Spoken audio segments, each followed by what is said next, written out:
organisation in the history of this country has been as proficient at spending other people's money, hundreds of millions of dollars in taxpayer funds, without paying a single cent of tax itself, mind you, than the Australian Football League.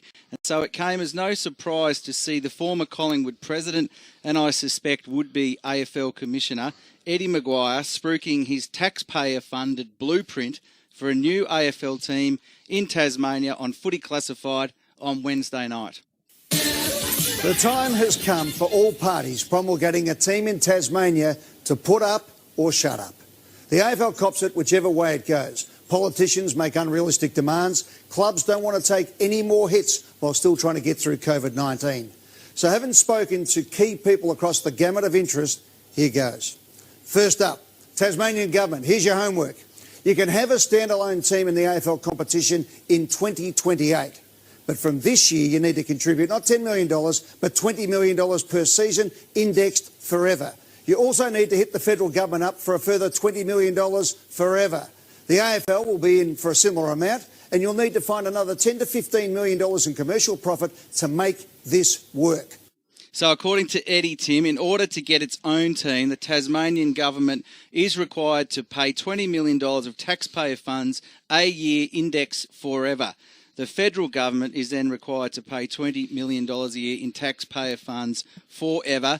And Tasmania is also to pay and build a new stadium with a roof in Hobart so that the non-tax-paying AFL can fund a new team in a heartland Australian rules state of Tasmania.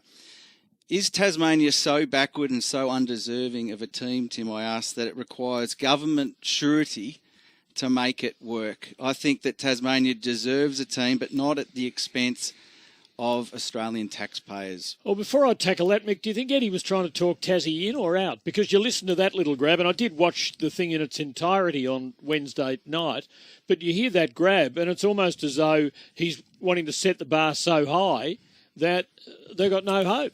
Tim, obviously watching and working with Eddie, he's been working on this for weeks and weeks and weeks, speaking to people for weeks and weeks and weeks, as Mick said, I believe, commissioners and all those sorts of people. And to me, I feel like Eddie believes this is going to happen.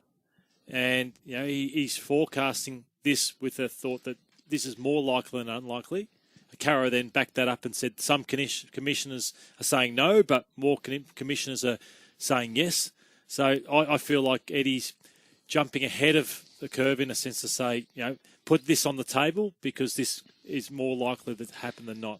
Which would be great because we all want them to have a team. But should the governments be paying $40 million a year in taxpayer funds to float this thing on top of the $100 million that they've been paying since Hawthorn and later North Melbourne began playing matches in Tasmania just to get some AFL football played in the state? On top of the $500 million they've spent on Gold Coast and GWS. Well, that's AFL money, but we're talking about Tasmanian taxpayer money. Well, the taxpayers of Tasmania are the taxpayers of the only state in Australia who directly fund AFL clubs, and they fund two clubs that represent suburban areas of Melbourne. And the taxpayers of Tasmania are the only ones in the country who are denied inclusion in the AFL. Work that out. Well, the question is, was that Eddie McGuire of Toorak talking as a former president, or was that the thinking of the commission that, okay, if you get this team, you're going to have to pay for it, the government? Yeah. It's interesting. I had a mate from Tassie call me and just said, we are in an absolute mess here in Tassie footy. Teams folding. It's hopeless. It's on a death spiral. Yeah. I mean, it's the AFL that's responsible for this. Give us a call if you've got a thought. Expat Tasmanians, perhaps, or people listening in Tasmania, or Victorians who just have an interest. 96900 693 or 13 32 on the Nick Theodosic Prestige Cars Open line. That stadium that he showed, that would be brilliant. But every now and then, I think the AFL Lee needs to look at other places for funding rather than the government. Can I just ask Lee? I don't think the AFL are looking for it. This is what I'm saying, though, that if that's the thinking, that if Tassie's going to get a team, that it needs to be government subsidised. I can't imagine where the federal government's money is going to come in. Why would the federal government put in $20 million a year forever? One thing that seems like though necessary, Tim, and you must that the Tasmanian government have to put in a significant stake to make the finances work. Is that correct in putting your understanding? Well, in the blueprint that the Godfrey report came up with, the business plan, they had the Tasmanian government continuing, I think, to make a similar commitment to that which it has made over nearly 20 years now. And at that rate, Tasmania, with its standalone team, would actually require less money from the AFL than a good number of the teams currently playing in the competition and involved in the business, because everybody, of course, gets payment from the AFL and some get more than others because they need it and they can't survive without it. Well, you already got the 18-team competition. I mean, you only have to read the annual report. I mean, basically, there's probably a third or half the teams that are doing well, able to survive well on just the standard about $12 million dividend from the AFL. But the other half, at least, needs significantly more than the standard distribution to kind of survive. Could we afford 20 teams, Lee? Well, for the life of me, I don't know. I mean, we're 25 million, unless we're going to double our population in about 10 years or something. Why do we think we need more teams? Like, I would have thought if you were starting a competition from scratch, you'd probably have more like 14. Let's face Lee, it. no one's found a way of getting rid of them without aggravating a hell of a lot of people. Well, that's the problem. But and you've got one that's knocking on the door and that people recognise has a very serious case when it comes to the matter of fairness and football history. I don't sort of don't know if I buy the fairness thing, Tim, because Tasmania's been a footy state. A lot of players have come from Tasmania, yes.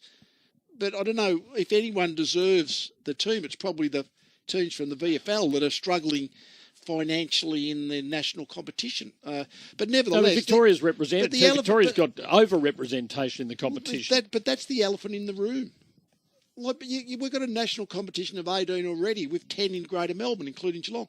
I mean, so basically that whole mathematics doesn't work. Now, it would have been if the Lions hadn't effectively became Brisbane and the Swans effectively became Sydney. Then you still have 12 teams in the AFL, and therefore you just keep adding teams. I can't see the logic in adding teams as a principle myself, but I don't know. But it's a professional sport, so it becomes a financial one. I mean, what Ed is basically saying, if that kind of money turned up, you probably get a 9-team team. But 40 million from governments forever. How pie in the sky is that? Yeah. The positive would be that we'd have 19. Everyone would play once. We'd have a 19-game season, which would be good if we had 20 teams. But finding the players, I don't think we've got enough players. We see, the Giants and the Suns, how it's diluted. Do you think that really matters? You do hear this argument thrown up, and people say, the standard's not good enough. There are too many players who aren't good enough getting a run. Preparation of footballers is much better than it ever was. And there was always this vast pond because there were, 10 teams in Western Australia and 10 in South Australia, and there were 20 in Tasmania playing senior football. So there have always been this number of footballers running around. I don't know whether I buy that argument that it involves more footballers than can actually turn on a reasonable quality of game. We spoke, because Eddie sort of brought this up this week, the cost of a roof stadium. Did anyone do a budget on that? Well, that'd be about $500 million. See, a stadium I can see the government paying for. I've got no problems with that to a degree, because it's the actual funding of a football team ongoing. That's going to be unpalatable. The stadium might at least be able to host, say, test matches and big bashes. Heightens the image of Tasmania being such a frigid place that it's too cold to go to the football unless you sit under a roof. Of course, they don't go to the football in London or across Europe, do they? Because it's so cold. And the football industry is absolutely massive. I mean, the red herrings that are thrown up against Tasmania are utterly ridiculous in so many cases. And Mick, I was pleased to see Peter Goodwin, the Tasmanian Premier, sort of flick Eddie away like a pesky fly in relation to the money, saying, Eddie's the former president of an AFL club, I'm the treasurer and I'll handle the funds. And Tim, is football in dire straits in Tasmania at local level because do you blame the AFL administration, the administrators in Tassie football? Why has it got to this point? Well, they run the game down there, AFL Tasmania. Well, look, it's simple. The AFL is a juggernaut. It's all live on TV now. Once upon a time it wasn't, until the 1990s. If you've got something as big and as popular on all the time, people are going to stop going to the local games. Yep. And what's more, you've got a draft which institutionalises all the marrow being sucked out of the bones of Tasmanian football. So it's left with virtually nothing. Got to get to a break. Don't go away. Friday night football on 3AW. Port Adelaide versus Richmond. Just